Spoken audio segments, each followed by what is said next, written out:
I sleep on a couple couches. I stay at his house. I stay at his parents' house. 3 years later, now we own $40 million worth of real estate. And here we are, 3, 2, 1,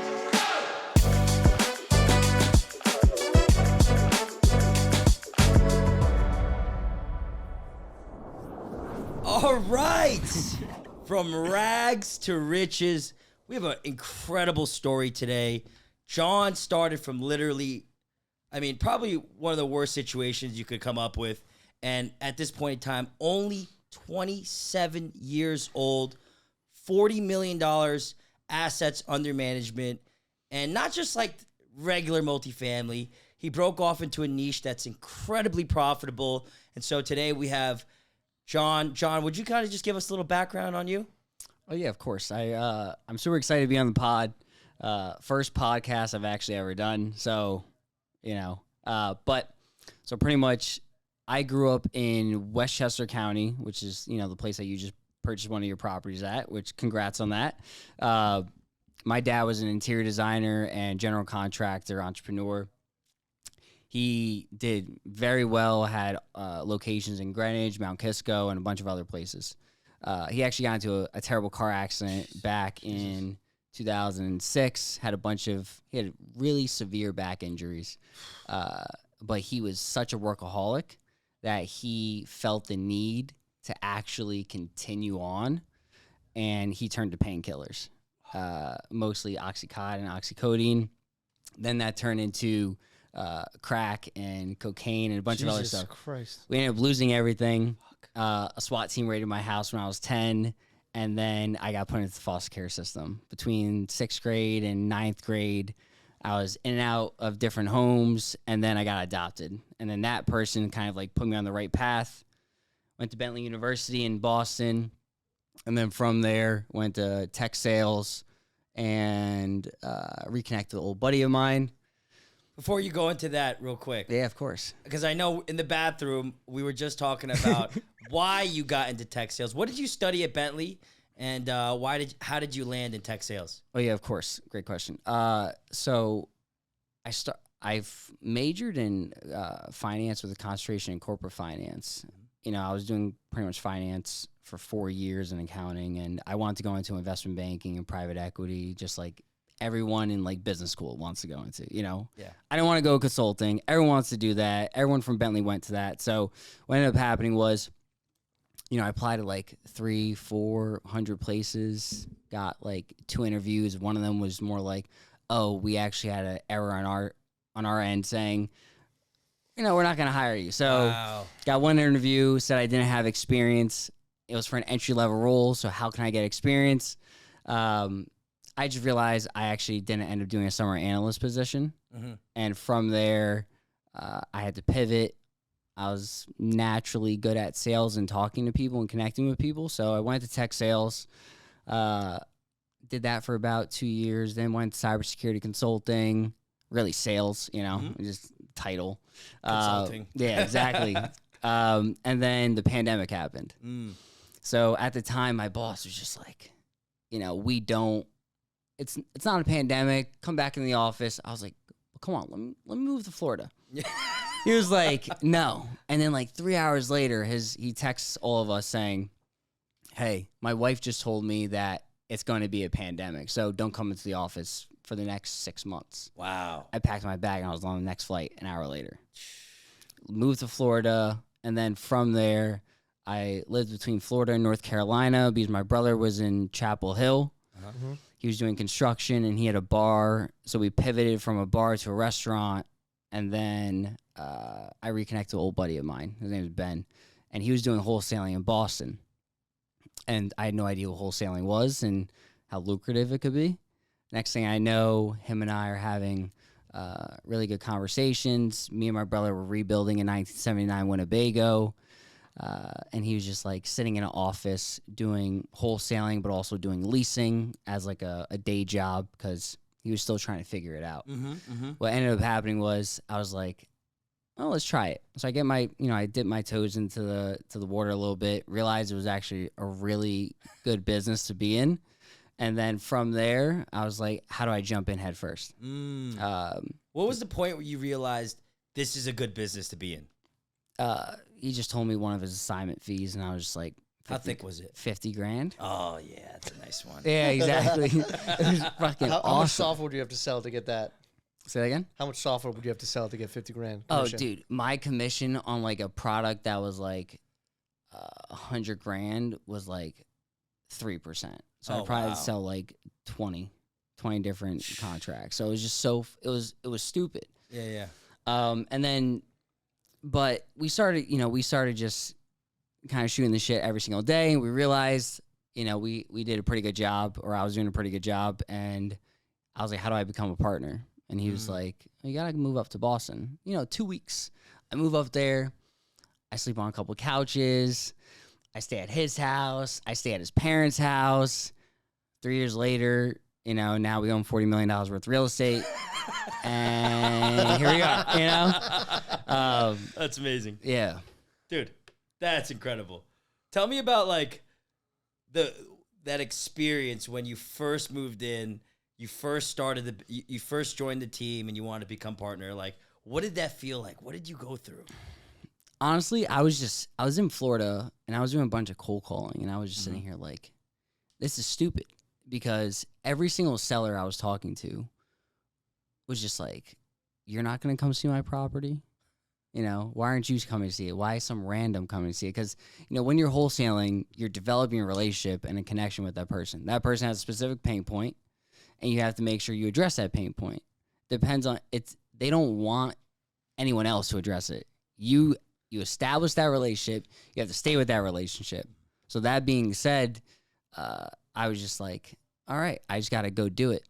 And so I packed my bags. I only packed like a little duffel bag. So I kept on doing laundry every like 2 days, because I had no other clothes. But then, I went down to Florida, grabbed everything. I was like, I ain't coming back, and I'm going to figure this out. And it was a crazy ride, but it was super fulfilling. But yeah. Like, I just put up a story about one of my closest friends, Veronica. Mm-hmm. She quit her teaching job. She moved into, she slept on air mattresses in vacant apartments that she had to furnish for Airbnb arbitrage for 6 months. Cat pissed all over her the first night. She's got no clothes.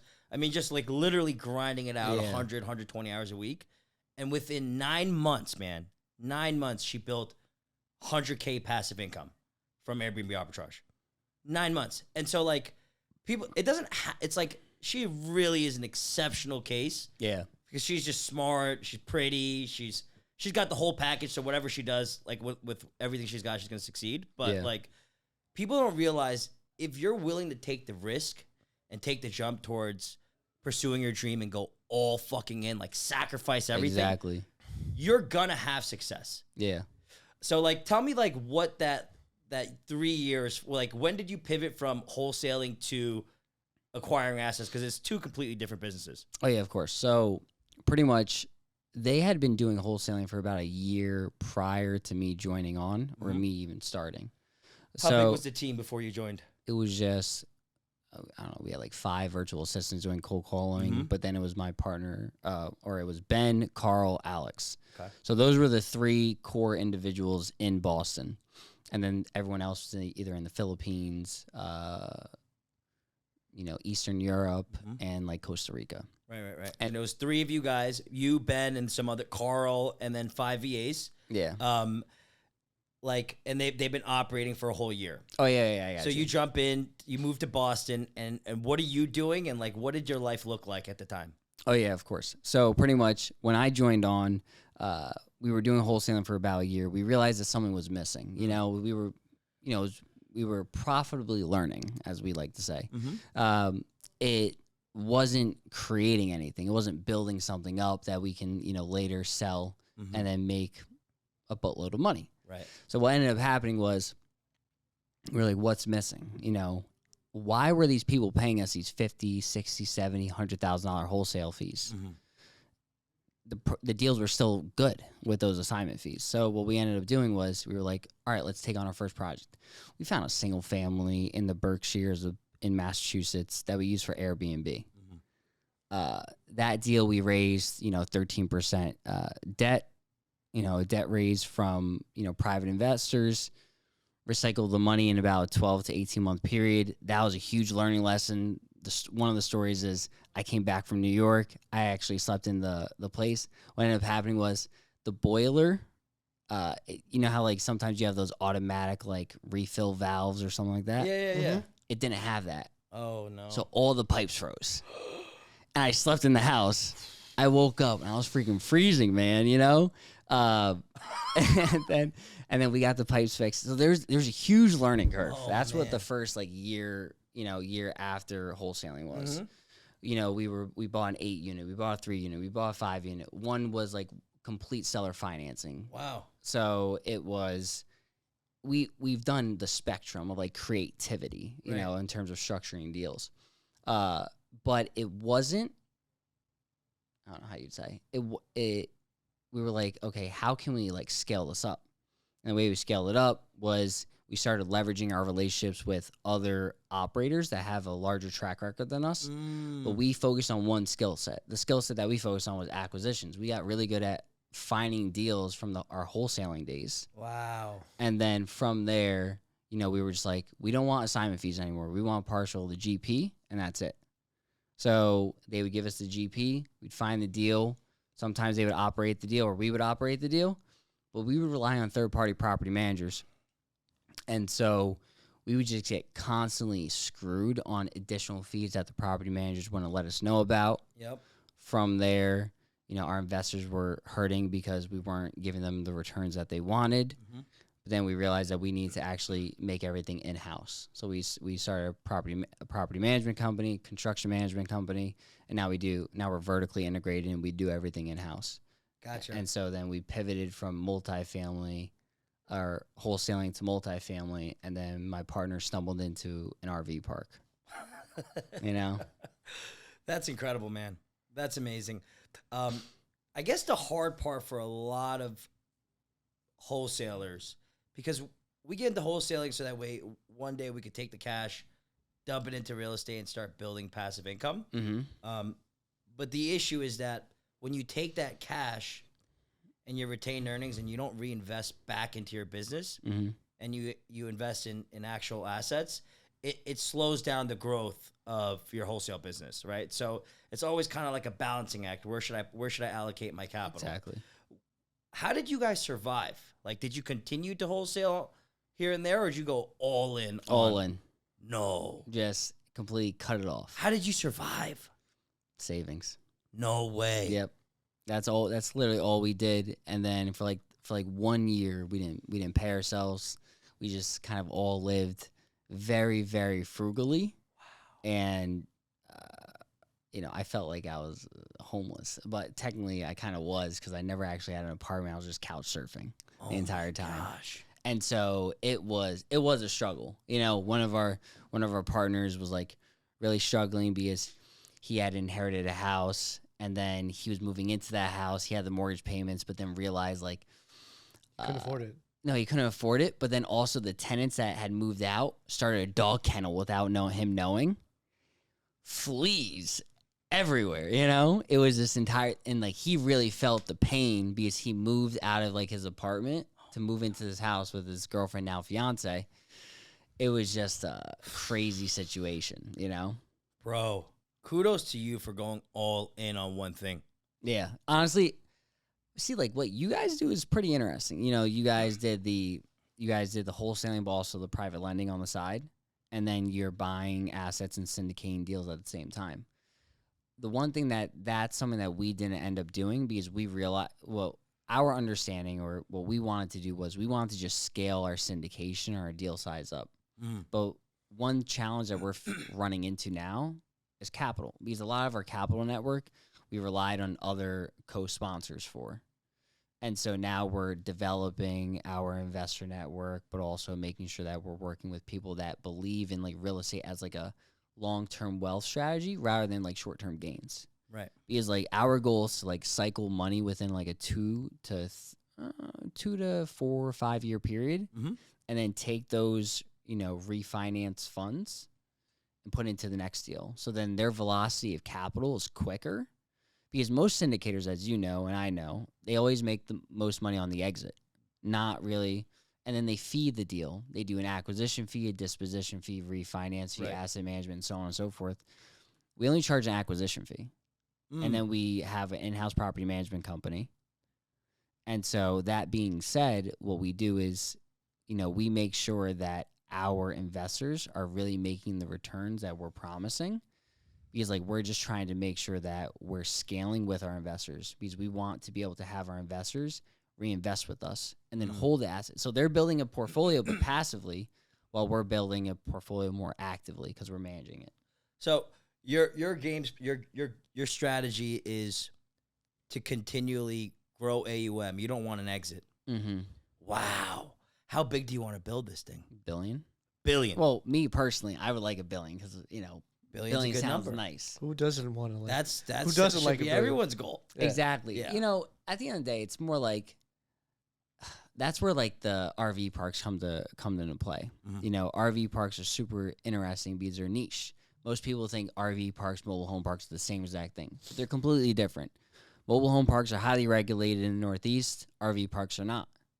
But the Northeast is, as you guys may know, it's becoming aggressive in terms of rent, cost of living. Yeah. Most people can't afford it. So a lot of people are actually moving out of their houses, selling their house, moving out of their apartments, and buying a trailer and buying a truck or a Subaru or something like that. And what they're doing, like you can get a trailer that can fit a family of 5 for $105 a month. What? And then you can get into an RV park for, depending on like the quality of it, for somewhere between $600 to $1,200 a month. But then for that same family to get like a 3-bed in like Boston, it's like $4,000, $3,000. Forget about it. If you go to Manchester, New Hampshire, it's $2,500, $2,200, $1,900, something like that. You're saving so much money and living in an RV compared to an apartment. So a lot of people are doing that transfer. So it's like a alternative housing Mm-hmm. product, but most people don't view it like that, because it's like 82% or 83% of RV parks are owned by mom and pop operators in New England, and they use it to supplement their lifestyle and go to Florida for like 7 months out of the year.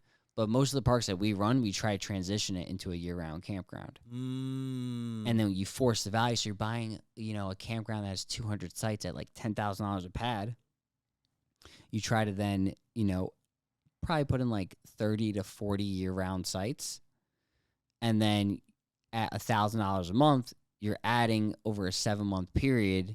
I think it's like $280,000. 280 grand Mm-hmm. of revenue, and then you're probably adding like $2 or $3 million of value. Tell me about like the economics of like the acquisition, the construction cost, and like the time frame from which you purchase the property, do your value add, and do your cash out refinance. Like, what do the numbers look like? How long does it take? Yeah, so I'll use our first RV park as an example. It was 1.55 for 54 pads, which 19 were year round. Mm-hmm. So we went in. So there's a seasonal rate. So the seasonal rate was like $700 a month. Okay. We increased it during the winter to like $950, and then during the summer $1,160. Wow. So from like a gross revenue standpoint, we brought it from $430,000 to $730,000. Holy moly. And then the NOI was $330 after year 1 of operation. Wow. Yeah. So at a 10 cap, $3.3 million, we doubled the value of the park. Holy crap. So, and we only did like $100K of capex. You bought it 50 cents on a dollar. Yeah. That's unbelievable. So the $100K of capex was really, it was actually really funny. It was building like some kind of gazebo for people to like, Hang out. gather around Yeah, and Picnic build tables. a fire, picnic Mhm. tables, Yeah. stuff like that, and then paving the road. That's it. That's it. but then like some of our other parks that we're buying, like we're adding sites. Before you jump to that, Yeah. I'm so curious. Like, what did you do with that? How long did it take you from doing 400 to 790? 730. How long did it take you to do that? 12 months. 12 months. Yeah. Almost doubled. And what did you go to the bank and refinance? Yeah, we refinanced after the first 12 months. And the crazy thing, we got floating rate interest. So by the time we were refinancing, it was like 14%. It was still cash flowing, you know? Yeah, I mean, you're building to like a 20. 20 what kind of yield did you build it to? You're 790 netting 3. Yeah, 330, 320, something like that. Jesus. No, but the thing is, like, the cash flow was like 150 grand, and we raised 650, something like that. So it was like a 25% cash on cash. What are your investors getting on their money? So we refinanced. So we got screwed by the appraisal a little bit because we didn't realize that the appraiser was going to take the seller's information, our information, average it together. So we should have just told them that we didn't have it. But we would have been able to do a full cash out. We only returned 60% of the money. Mm-hmm. But from a cash on cash perspective, we probably gave them like 15 to 18%, I think. Of their original investment. No, 60% of their original investment. Got it. And then from like a cash flow perspective, it's like 18 to 16, 18%, something like that. I don't know the number off the top of my head. That's fantastic. But yeah, from your conventional multifamily, you know, you're stabilizing at like 12. Yeah. Sometimes 10. Yeah, exactly. And then I think we decided to sell, but like we could do a second refinance probably in the next 2 years. And your investors are totally okay with just staying forever. Yeah. That's amazing. Yeah, because we told them that, you know, the hold is 7 to 10 years. We told them the refinance was going to be year 3.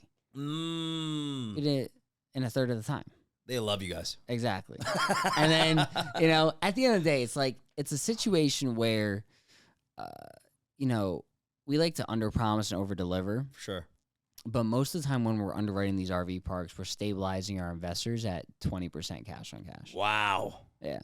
But ours, the way we do it, it's an 8% pref, 50-50 split. Okay. But it's because we operate a low fee model. It's like we only do an acquisition fee and that's it. You don't charge, do you do property management fees at all? So the property management fees is like, of course, a part of the operating the asset. Of course. So it's not like an asset management fee where you're doing a meeting. On top of exactly property management. So like there would be a company doing the property management no matter what. But the reason why we do it is because we can reduce our cost. You're going to do it significantly better than they are. Exactly. Yeah. Because we're actually invested in the investors. Right. In their return. If we don't do that, then it's a situation where the investors aren't really earning the return that they want, and the property manager is just going to continue to milk the property for money. How the hell did you get into learning RV parks, dude? So me and my business partner, Carl, we actually moved into the RV park. Oh, my God. That's what you have to do, honestly. Yeah. If you really want to learn the game, you have to be there. Yeah, so it came with a single-family house, an A-frame, and so it came with 2 beds, and then that was where the office was, but him and I actually moved into the park.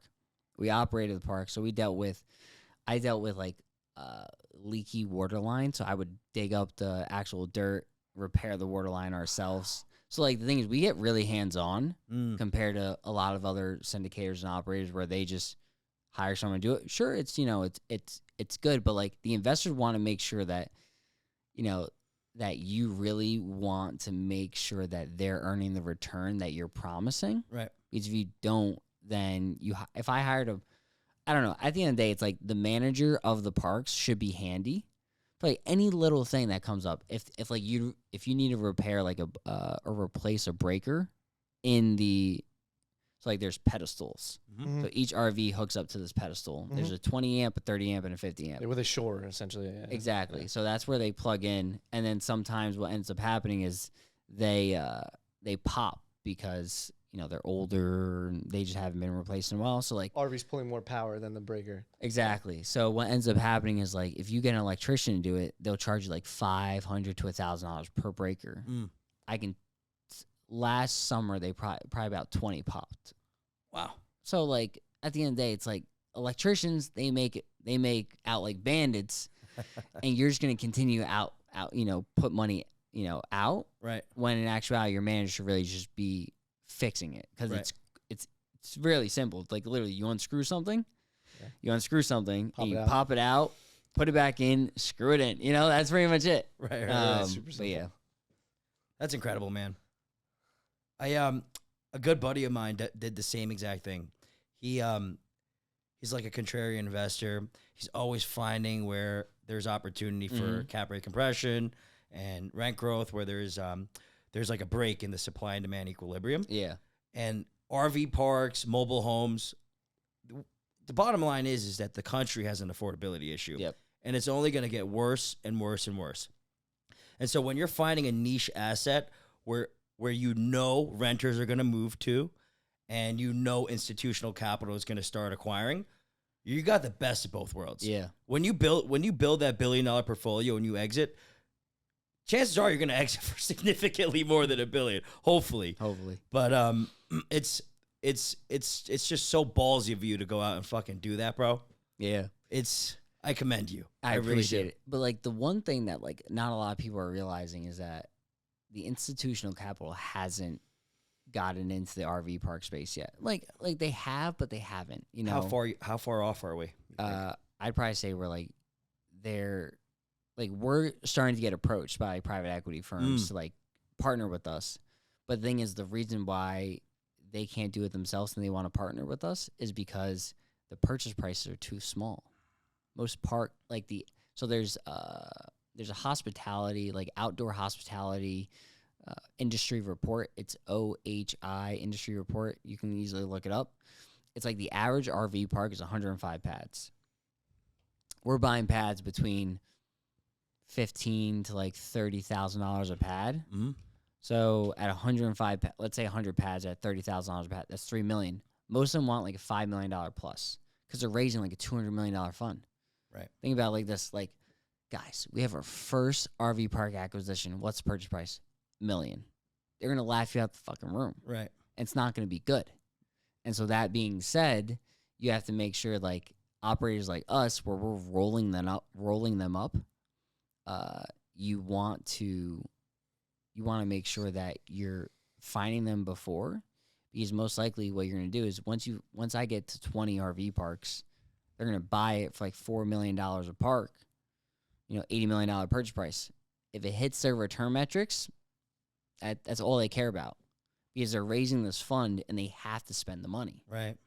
And right now, like a lot of these people, like one of the groups that we were approached by about a year ago, they haven't even bought their first park. And we have 5. And so like the reason why they haven't bought is because they haven't found the right one. The purchase price is too small, because there's not a lot of larger institutional level parks. And the reason why we like New England so much, because the purchase prices are so much smaller, and there's a scarcity. There's a scarcity aspect of the market, or the market in New England, because land is expensive, labor is expensive, zoning laws are super robust, and you can't actually get through them. So then you have to buy the pre-existing parks. But in the South, you can go build them as much as you want. I'm a part of like so many different Facebook groups, and they're building them like candy. It's like Really? pets. It's like one coming. I see one person like, oh, we're building 20 sites now, in the process of building another 150. 20 sites? Yeah, 20 sites. But like the thing is, like most of these people are building like 20 pad RV parks with no amenities. All the parks that we're buying have some kind of amenity package or water feature.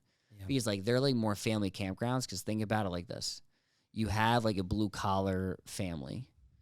The guy's a plumber. He has 2 kids, a wife. They can't afford like a vacation to Indonesia or Bali, or a super luxurious 5-star resort in Costa Rica or something like that. But because they have to consistently work, because the more work they do, the more money they make. Right. So they have to be close by. So they try to find these campgrounds where they're like 2 hours away, where their family can go to during the summer. And so they'll stay there for the entire summer. It's a cheaper alternative for like a summer vacation destination, because you'll pay like $7,000 for the summer, all cost in, and you won't have to worry about utility. You won't have to worry about insurance costs for like a house, mortgage, principal, and insurance. You won't have to worry about your repairs and maintenance, landscaping, and a bunch of other things. Like, your costs are going to be fixed. I love that, man. Like, that this is a high barrier to entry market. Yeah. They're not building any more RV parks in New England. You're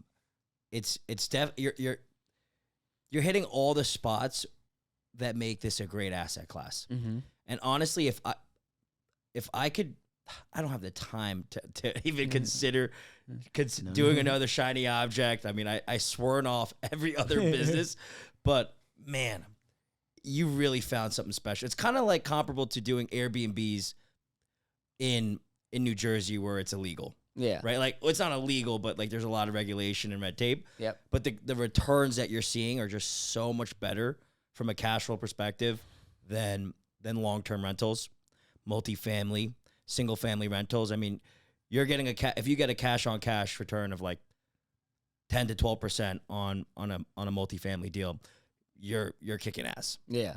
But to even imagine some like a larger asset class where you could deploy $2-3 million and get 25-30% is incredible. We got to talk after because I want to raise some capital for you guys. I think I can sell this. Honestly, like that's why we're starting to explore like blind funds, because typically most of our deals that we do are just like one-offs. Like like right now, like I don't know, 3 weeks ago we closed on 2 parks, but like we did like a joint raise where it's 2 different sellers, but like we raised like 1.7 million, and then it was like 40% of the capital went to one park, 60% of the capital went to the other park. It's kind of annoying. But it is annoying. But the thing is, it's super interesting because like the return profiles of both deals combined is just so much stronger than them separately. Interesting. Well, the first deal, it was a $1.9 million purchase for 24 pads year round on a lake with 2 single family houses. But the thing is that's super interesting is we negotiated 10 years, principal only, $550,000 seller note, unsecured promissory note. Dude, that's unbelievable. The rest of it went to the bank, so $1.35 million purchase, and then it was the appraisal came back at 1.6. You bought it for free? Yeah. No money out? No, it was money out. It was like we raised like $700K for it. Jesus. But like after closing, we had like $250,000 of like capital left. Wow. Because they changed the leverage on us. They went from like because the appraisal was at 1.6. Mm-hmm. Where are you at with the project now? Pretty much we closed on it 2 weeks ago. We're doing a little bit of value add. We're like integrating all this because like RV parks are like management intensive. They're not like multifamily where like you do your value add, you raise the rents, you do some landscaping depending on the building size, and then a roof repair, replacing the windows, Right. Interior renovation. No, it's technically RV parks. The way we view them is like it's a hotel, but the guests are bringing their room. Right. And so that being said, you have to do like we're probably going to pave some roads.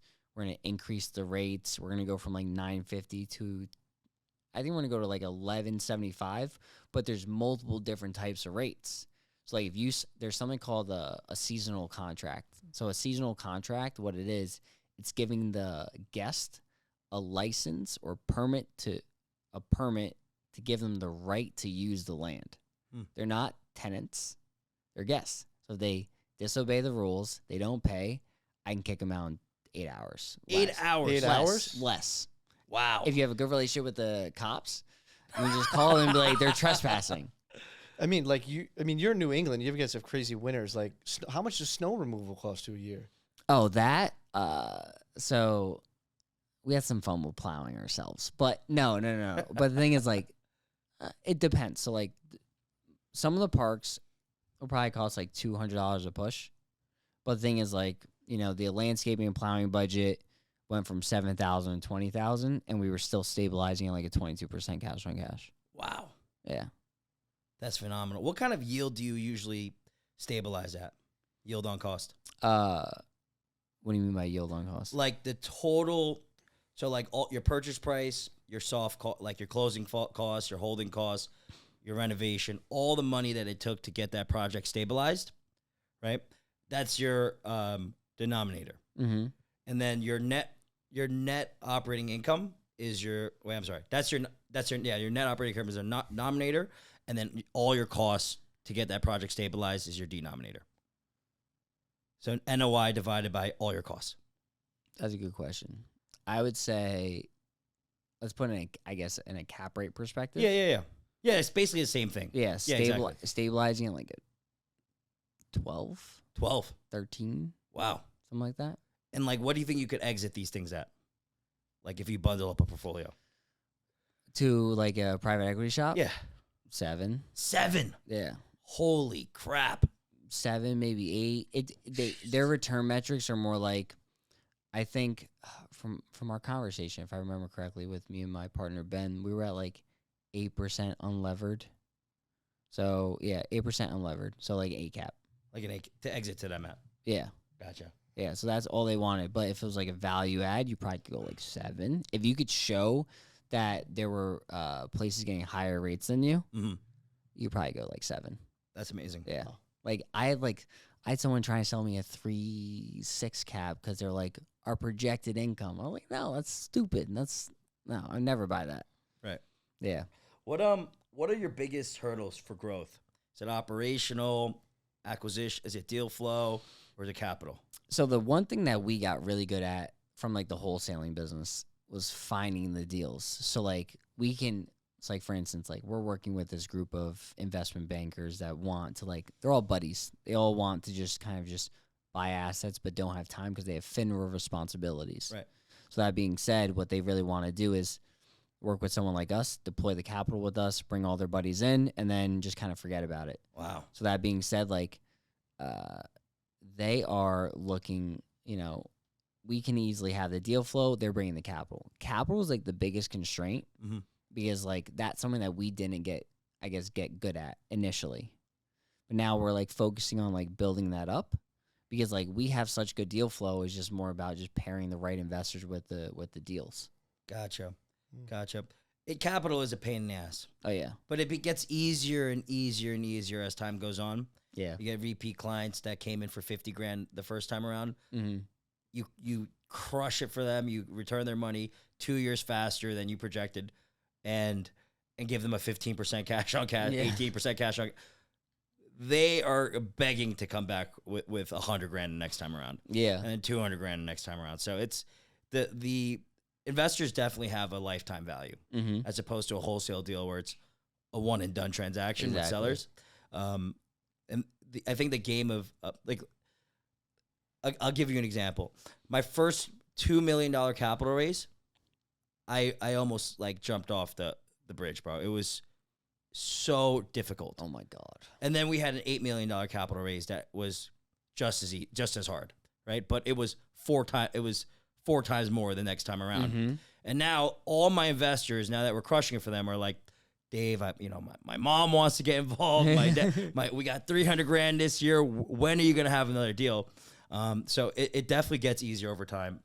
What are you doing to source your deal flow? What's your strategy? So we just recently got an intern that goes to UMass Amherst. Smart kid. Yeah. So he was just really intrigued when we told him if we close a deal, we'll give him $10,000. He was just like, okay, but the kid is really freaking persistent, Oh, for sure. No, so the way that we source our deals, it's very easy. Now since we own parks, we can the park that we sourced, that one that got the appraisal for 1.6, we bought for 1.35 to the bank. That one I cold called and I was just like, yeah, I own the park 40 minutes away from you. I'm interested in the park. They're like, oh, you own this park? That's fantastic. Let's meet. And then it was really simple. Most of these people, it's you got to think about it, it's they're mom and pop operators. Sometimes the park has been in the family for decades and generations, So their kids don't want it or they don't have kids. Right. And so it's like Cody Sanchez always says, all these baby boomers or these older individuals that are looking to get out of their businesses, these quote unquote boring businesses, they want to sell it, but not a lot of people want to buy it or know how to buy it or know that they're even available. RV parks are like a boring business plus real estate. You know, it's the reason why it's because it is a business, because it's like you're running a hospitality company, but it's also real estate because it's the underlying real estate that's providing like the, I guess, where people are parking, you know, or like staying. For sure. Yeah. Hotels, Airbnb, it's like almost not real estate at all. Yeah. It's incredibly difficult. Oh my God. It's I mean, for me, what I wanted to ask you about is like what goes into like marketing your parks, right? Like, so that's like the biggest thing. You have to have a draw, or else you're not making any money. The reason why RV parks in New England are so unique is because most of them have been around for decades. So you're seeing like legacy customers. So like one of the second park that we bought seller financing. It was like 5.5% interest only, and then it goes to like 6% after year 3.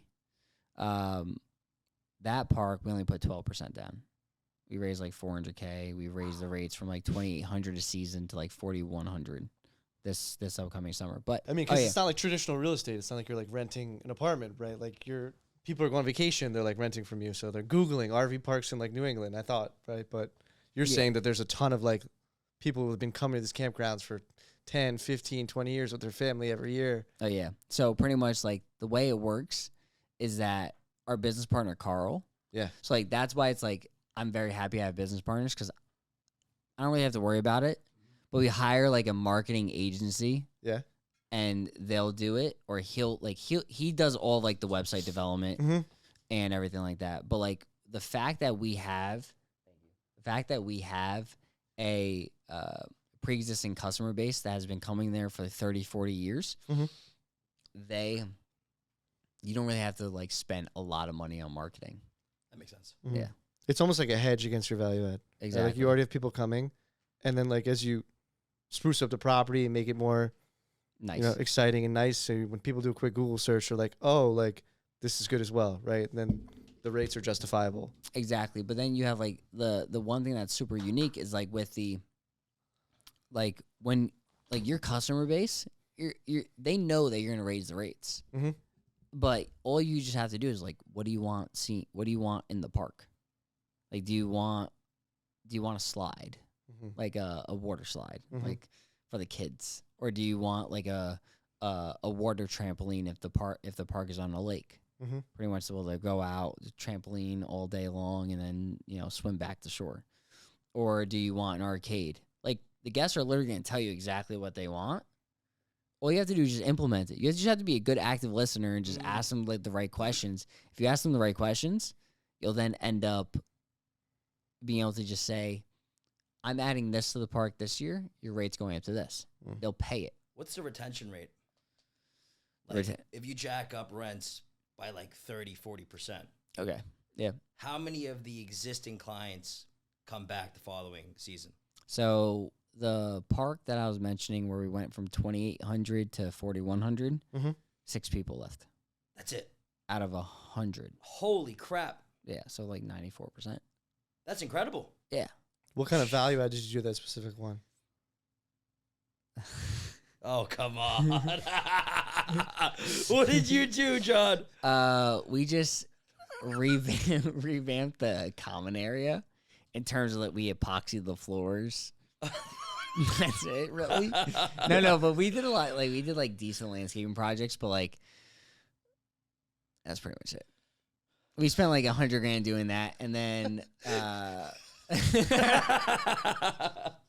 No. This sounds like a great freaking business model, man. Are you kidding? Here's the thing. You're not like, they can't find a better park, I mean, that at a cheaper rate than what you're trying to renew at. That, but also it's like, sometimes these RV parks, these families have been there for 40 years. Sentimental value. No, not even that. Think about it like this. You buy a trailer 40 years ago. It's like your grandma buys it. Your grandma or your grandpa buys it. You go into the RV park, and then they build a structure around it. You can't leave. Thing is, we want people to leave with the structure, so then we can easily have more Oh, they people. built a structure. Yeah, so it's like a house. Oh my gosh. Yeah, I've seen that before. They're not going anywhere. I've seen that before. Let me ask you a question, bro. You've now been in the RV business for some time. Yep. And you've been successful in your value add strategy. Mhm. You picked a nice market. Yep. What are you looking for in an RV park deal before you go into escrow? Great question. So I would say the top 3 things that we're looking for, you need a water feature, you need a Okay. pool, you need something like that, because it's like one of the most highly recommended things in any RV park. But getting a pool approved in New England is one of the hardest things, I think. So we just look for a water feature. We look at comps. So like if we see an RV park, similar aesthetic, similar, probably about, higher rates, we'll try to see how much we can actually increase that by. And then what are the amenities that those parks have that we don't, that we can easily bring to?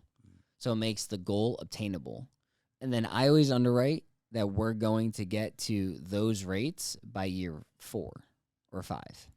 Gotcha. So I'm But saying- you're able to do that pretty 12 within months. 12 months. Exactly. That's So, smart. That's really smart. Yeah, then you, again, under promise, over deliver. Amazing.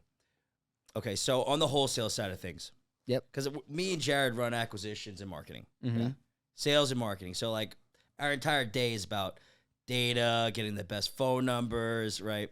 The most efficient way to get in contact with owners. Yep. And convert them through the sales cycle till we have a deal in escrow, Mm-hmm. right? And for residential real estate, there's so many data providers out there, and it's so readily available. But what I'm assuming for RV parks, because it's so niche, that the data is not it is not an easy it's not easy to acquire this data and market to them. Am I wrong? Yeah, you're pretty wrong. I'm pretty wow. It's readily available. It's readily available. You just call the Google listing, right? Be like, hey, can I speak to the owner? Yeah, you're just like, oh. What? Yeah, most of them are owned by mom and pop operators. You just go Google them. So it's like, let's say, for instance, one of our RV parks called Field and Stream RV Park. This is amazing. You call the number. Jesus. You're like, hey, my name's John. I own a couple of RV parks in the area. I was just curious if you were the owner of the park. And they're like, yeah, I am. And you're like, oh, would you ever be interested in saying? They tell you to, shove off. Yeah. Or they're like, yes, that's pretty much it. And then you have a nice conversation. Now, since I own RV parks, Yeah. it's very easy. Mm. But like, if you don't own an RV park, you're like, oh, is this the owner? They're like, yeah. Who wants to know? And you tell them exactly who you are. They're like, shove off. Right. But if you tell them like, I own this RV park, you only want to say like 1 or 2, maybe a couple. I own a couple of RV parks in New England. Then they'll be pretty interested to have a conversation with you. That's exactly how my conversation went with the one that we bought for 1.35 with the other 550. the 550 seller carry. I just told my own the RV park. They're like, we're actually looking to sell our park because they had they were suffering health issues, and so the person that was trying to buy it was trying to drag them through the mud for like Jeez. zoning to get condos approved because it's on a lake, so like It's gonna crush us condos. it'll crush us condos. But like we want to run it as an RV park, and that's it. And then to be honest, that we'll look at that as the exit potentially. Oh my But- gosh. But if not, we'll just continue running as an RV park. It's gonna do fine because like we own the park next door, and they had one rate for the park that we bought. So finding the people is very easy. It's just about just having the conversation and telling them exactly what you own is like the hard part. So like the RV parks, they're just think about like it's just like a Especially because some of these mom and pops have known who their competition were for years, right? exactly. They're like, oh, You own You're in it. the same business as me. I'm gonna have a friendlier conversation with you. They know You're some in it. random dude calling me from a private equity firm. I'm like, kiss my yellow ass. Exactly. Yeah. You'll show up like I show up to all my meetings in like boots, cargo pants, and a hoodie Right. or like a t-shirt. You're just one of them. Exactly. That's so, like, incredible. that being said, like if you do that, they're going to be very open to having the conversation. How many RV parks are you marketing to right now? How many in your market? I think there's like 600 plus in New England. Okay. So like Vermont, New Hampshire, Mass, Connecticut, Rhode Island, Maine. Most of them are in Maine because like Maine's like a very scenic place. But like Only 600. only like 600 to 800, something like that. But like I think actually I don't know how many RV parks are in the entire country. We're only focused on New England because us focusing on New England is very important because it's our backyard. Yep. I can drive to every single one of my RV parks Wow. in less than 2 hours. It's freaking awesome. Yeah. Like, so you hired this intern to start prospecting and sourcing deal flow. Mm-hmm. I almost feel like because there's so little data available that it's imperative for someone at your sales ability to be the one doing the outreach. Do you disagree? I think it's more like a situation where it's just like, you just tell them like, oh, I don't really know. Yes, but no, because like sometimes people are like, fuck off. You are trying to steal my park because they think you're a part of like some corporate entity. Right. The thing is like, I wouldn't say we're really corporate. It's like we're young individuals interested in like the industry. Like we each have our own connection to it. Like Carl, he had a Subaru Outback and he put down all of like the seats and then built like a bed frame. Swear to God. He built a bed frame and he has like a little kitchen set up with like a hot plate, and he'll go camping in like a national forest. He loves this stuff. Ben, he hiked the Appalachian Trail, half of it or something like that. He hiked the Appalachian Trail and he's like a mountain man. Alex, he does a lot of tenting with like his like fiance in New England. And then I went to like a sleepaway camp in the Adirondack Mountains of New York. Oh, that's sweet. And then, and that's pretty much my connection to like camping. Right. So like, we all have our like connection to camping, and we all like the industry because like I had some of my best experiences camping. I love camping. Yeah. So It's like incredible. if you can like explain like your connection, it's just not like I'm looking for something profitable. Then all these people are going to tell you to screw off. But if you tell them that, your background and like the reason why you're interested in potentially buying their park, then it's good. Can I say it? Like, you've said it like in so many different ways throughout this conversation, this podcast, about how important it is to build trust. Yes. And trust beats rapport every single day. Anyone could build rapport. Exactly. You're polite, you smile, you do a little bit of mirroring. That's rapport. Yep. But trust doesn't come until you are vulnerable, you're authentic, and you're transparent. And that's the only way to do it. So if you could tell a story, like I was in Adirondack, or my partner loves going camping. Once you're able to connect on a deeper level like that, the deal becomes so much easier. The guard goes down. It's like, oh, I'm just dealing with one of my buddies. Yeah. But as a private equity firm, like, oh, I'm this big guy that wants to buy all these parks. It very, very honestly, very rarely works. Even in my business, right? Like we present ourselves as private equity because we are private equity, but it's not the company that gets the deal. It's the person. Yep. It's building that trust, building that relationship, and people like working with people. It's never B2B in acquisitions unless you're working through a broker. It's always like you're just trying to make a lifelong friend. Exactly. But the one thing is like when you're working through, because like we do get deals through brokers. Don't get me wrong. I'm not going to say we don't. Yeah. And we go direct sell all the time. But like the brokers, like one broker that we know that does a lot of campground sales in New England, she, worked with one of the private equity groups that approached us. They put 10 parks under contract, didn't close a single one. No. Wow. Oh, they burned the bridge in New England. They're never coming back. No, but the thing is, like, they're constantly trying to, like, figure it out. The thing is, like, a lot of, like, if you think about, like, how thorough is your due diligence?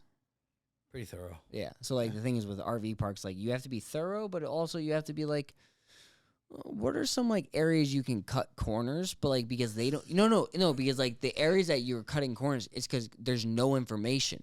You have to trust. It's like blind trust a little bit. Yeah. a little bit, Yeah. but it's 'Cause also their like P&Ls are garbage. They're like on like Word Exact- documents. and no, that, but also thinking about it like this, like you are a mom and pop operator. Right. You don't think about, oh, how am I going to reduce my taxable income? You're not thinking about like how to like mitigate your taxes, your Right. tax liability and stuff like that. You're like, okay, I'm going to go to Florida. You only have one card. It's your business card. You're going to swipe it like it's your job in your life. You're going to get groceries. You're going to go out to dinner. You're going to buy gifts. You're going to do this. You're going to do that. Right. Next thing you know, you're doing all this stuff. And so on your P&L, it's going to show that you're like minus 70 grand. Right. So like you have to be able to dissect their business, their P&Ls, but also like from a due diligence standpoint, like I comb through 3 years of bank statements, Wow. So- How long does that take you? like a week, 2 weeks. Holy crap. Just dialed in, just looking Yeah. through it. But then you have also a situation. I comb through their bank Highlighted. statements. I comb through their actual paper expenses. Oh my God. I comb through receipts. So like you have to like really get thorough in the due diligence. I do like a financial audit technically. That's the way like we're buying this one park that all their records are not digital. Forensic accounting. Yeah. Like literally. It's literally like boxes. Dude, that's insane. This is like they had like 10 boxes. They're bankers boxes. Yeah. And so I went to the park. I went to the basement of their office. Yeah. There was like 10 or 20 of them and it was like 2019, 2020, 2021, 2022, 2023. Jeez. And I literally you have to literally comb through every single one. But again, like that's like being extremely thorough. Yeah. Again, like but then there are some once you like have underwritten like some of these parks, you have to realize like if you're going to increase occupancy, your electric it's not like with multifamily where when you're underwriting it, I'm going to increase the rents. But your common area utility isn't going to really increase that much. Right. Like with parks, you're going to have to like figure out a ratio associated with year 0 or like the as is income and then take that ratio and then put it to year 1, Got it. year 2, because you're increasing the occupancy and you're increasing the revenue. Right. But if you do that, and let's say, for instance, like you're off, let's say the ratio goes from 11 to 8, Mm-hmm. you save 3% on expenses, so you're beating the underwriting. Right. Yeah. It's amazing, bro. So, what are your goals over the next? I know you said you want to get to $1 billion. How long will that take you? So I would say multifamily will probably do like, I'll probably say we'll probably end up doing like 700 to 800 million of multifamily, and then the rest will probably be RV parks. So I'd probably say that'll take us like 7 years, 7 years. Jeez. So you're thinking 2030. 2030. No, 2024. 2031. 2031, yeah. That's when my goals are. It's killer. 2030. 2031's in all my passwords. Don't Really? yeah. Oh, So- don't tell me that. You That's just all recorded it on a podcast. That's all so- right. He's like, we're gonna cut that not out. all of them, but they'll never guess. They'll never guess. It's got too many symbols. So $1 billion in AUM, 700-800 in multi, 200-300 in RV parks. Yeah. What's the strategic plan to get to that point? I would say just find, because like we're not like, at the end of the day, like you understand, we all understand in this room that like you have to do it with a group of people. You can't Yeah. just be a one man or one woman army. Right. You have to do it with everyone that's looking to one common goal and how you're gonna get there. Yeah. So, pretty much, I would say that we are. I forgot your question. No, how are you going to get to $1 billion? Like, what's the plan to get to that point? I would just say just trying to find the right people to actually work with, because if you can't find those right people, you're gonna have a lot of struggles because RV parks are operationally intensive. Mm-hmm. Mhm. Multifamily, it's just really about capital, because to buy a 20 unit building at $100K a pop, you're at like a $500,000 raise after acquisition fees, operating costs, so on and so forth. Right. So like you're gonna be a little bit higher with RV parks, a little bit different. So it's like capital, and then find the right people to work with. That's honestly the bottom line. Yep. It's all relational. Mm-hmm. It's probably people over capital. Like I'm people over now capital. seeing the fruits, like 6 years into business, of the relationships I built 10 years ago when I was showing up to networking events when I was 19. Yeah. Right?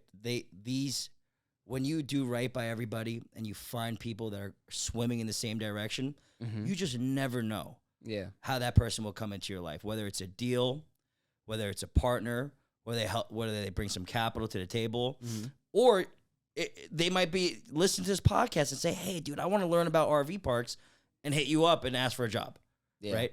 But if you're surrounded by the right people on as partners and as your friends, and even the people that you employ, it's probably one of the most important thing ever Mm-hmm. is hiring great freaking talent. Yeah. Then the sky's the limit.